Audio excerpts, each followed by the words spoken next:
Le agradezco mucho que me reciba esta noche el secretario de Educación, Esteban Moctezuma. Secretario, ¿cómo está? Gracias y buenas noches. Muy buenas noches, qué gusto. Muy amable, secretario. Pues tenemos muchas incertidumbres, estamos en medio de esta pandemia de COVID-19, se han dicho varias cosas respecto al regreso a clases, por eso le preguntamos a usted directamente, ¿es definitivo el regreso a clases para el 1 de junio, secretario? Mira, como bien sabes, Azucena, todo el gobierno federal y en realidad toda la población debe de atender los dictados del Consejo de Salubridad General. Entonces, en la última ocasión que platicamos con la Secretaría de Salud, la Secretaría de Salud recomendó que pudiéramos, en principio, pensar en que el 1 de junio podría ser una fecha conveniente para regresar a clases.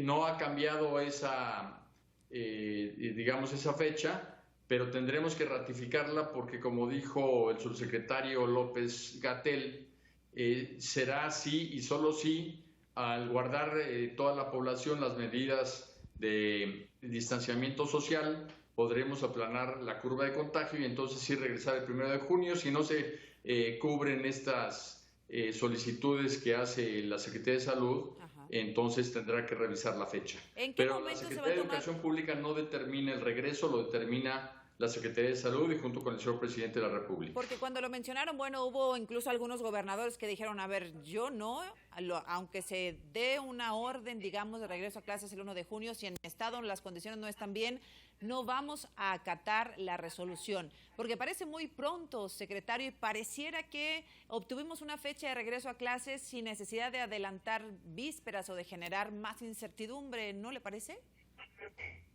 No, a mí me parece que es muy importante tener fechas referenciales, como dijo el propio doctor López-Gatell, y afirmó que era una fecha de referencia. Nosotros estamos preparados para regresar el 1 de junio, pero la salud es lo que más le importa al señor presidente, es lo que más le importa obviamente al sector salud y a nosotros. Entonces la salud es primero y en función de cómo avance la epidemia, se tendrá que tomar la decisión definitiva. Hay países, secretario, seguro, desde luego usted está al tanto, que han decidido ya cancelar este ciclo escolar, dejarlo por la paz para quitar un poco de estrés y de presión, porque se había cursado ya la mayoría del curso, dejarlo por la paz y esperar hasta el siguiente ciclo escolar. ¿No lo han ustedes pues considerado? Mira, lo que sucede es que compararnos con otros países a veces es un poco complicado porque depende cuándo empezó la epidemia en cada país, el grado de evolución que tiene. De acuerdo a cuando empezó, por ejemplo, el primer contagio en México es, por ejemplo, un mes más adelante de Estados Unidos, por ejemplo. Y es más de un mes y una semana de Europa. Entonces, no debemos de tomar las comparaciones así. Y en el caso de México, cuando nosotros dejamos de asistir a clases, que fue el 23 de marzo, ya teníamos avanzado el 73% del curso escolar. Así es. Esto quiere decir que nos falta una cuarta parte. Y en las 8 semanas que tenemos programadas para tener el regreso presencial, vamos a cubrir esa parte, de manera que estamos ciertos de que vamos a salvar el ciclo escolar. ¿De manera presencial, secretario? De manera presencial. Bueno, pues lo veremos de aquí al 1 de junio. Por ejemplo, ¿qué garantías se les va a dar a los padres de familia de que los niños van a estar seguros en la escuela? Y perdón, regreso a algunas experiencias internacionales. Hay países que han dicho grupos no mayores de 20 personas, sanitizando los salones todos los días, incluso hay quien ha puesto mamparas para separar alumno de alumno. ¿Qué garantías para regresar a la escuela va a dar la Secretaría de Educación, Esteban? Azucena, en primer lugar sí quisiera volver a la pregunta anterior. Yo te respondí que en función de las condiciones de salud se regresaría o no. Entonces, si regresamos más tarde del 1, obviamente vamos a salir del ciclo escolar más tarde. Claro.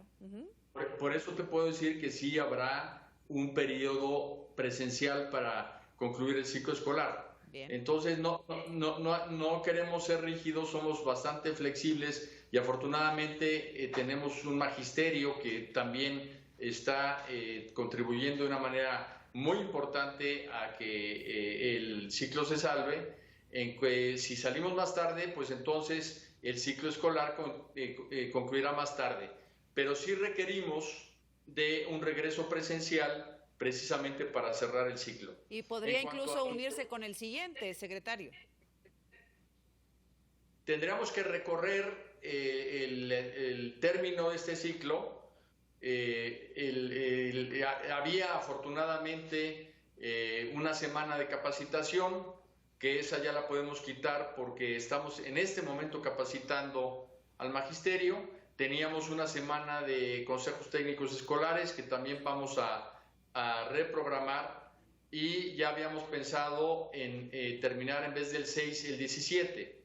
Sí. O sea que márgenes tenemos para, sin estresar al sector educativo, poder concluir el ciclo de manera presencial. Para nosotros es muy importante la relación maestro-maestra, alumno-alumna. Lo que estamos haciendo de Aprende en Casa no sustituye a la escuela. Así es. Lo que queremos hacer, y esto lo dije muy claramente desde el principio, es que el aprendizaje continúe. Y afortunadamente tenemos ya una encuesta muy bien elaborada que nos dice que alrededor del 75% del magisterio sigue en contacto con sus alumnos y siguen aprendiendo en casa. Es decir, secretario, esto es para que los niños mantengan una disciplina, se mantengan en contacto con los maestros, pero la conclusión del ciclo realmente se va a dar cuando regresen a las aulas. Así es, ese es el tema, y debemos decirle a todas las niñas y a los niños, sobre todo hoy, que es su día, que no se preocupen, que estén tranquilos, que el regreso a clases va a ser un regreso en donde lo que va a haber fundamentalmente es calidez. Se les va a recibir para continuar con su aprendizaje, y cada niño va a recibir la atención que merece de parte de sus maestros y maestras para que se le atienda en el rezago que pueda haber tenido por el receso que estamos viviendo. Secretario, regreso a la pregunta que le hacía respecto si hay un factor de salud, por supuesto, primero la vida y la salud, luego vamos por las clases, pero también al momento de regresar a clases hay un factor emocional, un factor psicológico. Hay padres de familia que dicen, yo no puedo mandar a mi hijo a la escuela en un salón donde hay 60 alumnos y además en algunos no hay aire acondicionado, no hay ventilación. Hay padres que dicen, yo no voy a mandar a mi hijo a la escuela. ¿Qué garantías físicas de seguridad, de sanitización, etcétera, se les va a dar a los padres de familia en todas las escuelas del país, secretario? Azucena, no hay 60 alumnos en los salones. En general, podemos decir que los salones que están muy poblados tienen alrededor de 35, 40. El promedio es 20, pero la pregunta creo que es muy importante. Al regresar a la escuela, una de las cosas que vamos a impulsar es lo que llamamos la higiene escolar. Antes de regresar va a haber una limpieza de la escuela de manera profunda. 2, va a haber filtros sanitarios a la entrada, como los hubo antes de salir. 3, van a operarse los comités de higiene que ya se establecieron en la semana previa a Semana Santa. Y 4, pues va a haber toda una relación entre todos los agentes educativos para que en la escuela se busque siempre la higiene y la limpieza como parte ya de su vida cotidiana. Ya no va a ser parte de la emergencia, sino que va a ser parte ya de la cultura. Es algo que tenemos que aprender, vivir en higiene, vivir en limpieza, y que cuando un niño o una niña tenga cualquier tipo de enfermedad, una gripa, pues no vaya a la escuela porque contagia a sus compañeros. Usted me dice, secretario, que hay grupos máximos ¿de cuánto? Tú dijiste de 60. ¿De cuánto? Y yo digo que un salón que está muy poblado es de alrededor de 40, de 35. Bueno. Y el promedio, porque en las escuelas multigrado de repente hay niños, hay escuelas que tienen 10 niños, 15 niños. El promedio del país es de 20 alumnos. 100% de servicio de agua potable en todas las escuelas, secretario? Claro que no. Nos dejaron a la escuela pública verdaderamente abandonada. Por eso es que el señor presidente estableció el programa La Escuela es Nuestra. Y llevamos ya atendidas 26,000 escuelas que no tenían literalmente nada. Se les ha estado dando recursos, dependiendo del tamaño, entre 150 y 500,000 pesos, precisamente para temas como el agua potable, como los baños, como los pisos, porque te encuentras, Azucena, escuelas que tienen piso de tierra, muchas escuelas que tienen techos de palma donde se cuela el agua cuando llueve, y es una de las prioridades que estamos atendiendo, rescatar la infraestructura escolar del estado en que lo dejaron. ¿Qué porcentaje de escuelas no tiene agua potable al día de hoy, secretario? Alrededor del 30%. 30%. ¿Y ahí cómo se va a sustituir para que las medidas de higiene puedan ser pues llevadas a cabo? Bueno, el tema tan profundo que hay en el COVID-19 es que una de las cosas que ha hecho es pues destacar, por decirlo de alguna manera, las grandes diferencias que hay en México. Y en el sector educativo esas diferencias también existen de manera muy grande. Entonces, una de las cosas que ya nos autorizó Hacienda para continuar en las escuelas son los bebederos, para poder dotar de agua potable a escuelas que no la tienen. ¿Va a estar listo para cuando regresemos después de la pandemia? Tú sabes que no, Azucena, no puede estar listo en 4 semanas bebederos para 45,000 escuelas. Son esfuerzos muy grandes. ¿Cómo se soluciona que los niños regresen a la escuela con pipas? No ha podido el país lograr revertirlo en toda la historia del país. Entonces, démonos tenemos prisa, lo vamos a hacer. Ya llevamos 26,000 escuelas, la meta son 103,000 y esperemos que en alrededor de 2 años ya tengan toda la infraestructura que merecen. Lo platicamos alguna vez, que es un programa verdaderamente destacable, esto que están haciendo de las escuelas. Secretario, mi pregunta va más bien enfocada a este 30% de escuelas sin agua potable. ¿Cómo regresas a las clases con la seguridad después de una pandemia? ¿Van a mandar pipas? ¿Van a mandar tanques? ¿Cómo lo van a solucionar en el plazo inmediato? Como tú sabes, se establecieron comités de administración escolar participativa.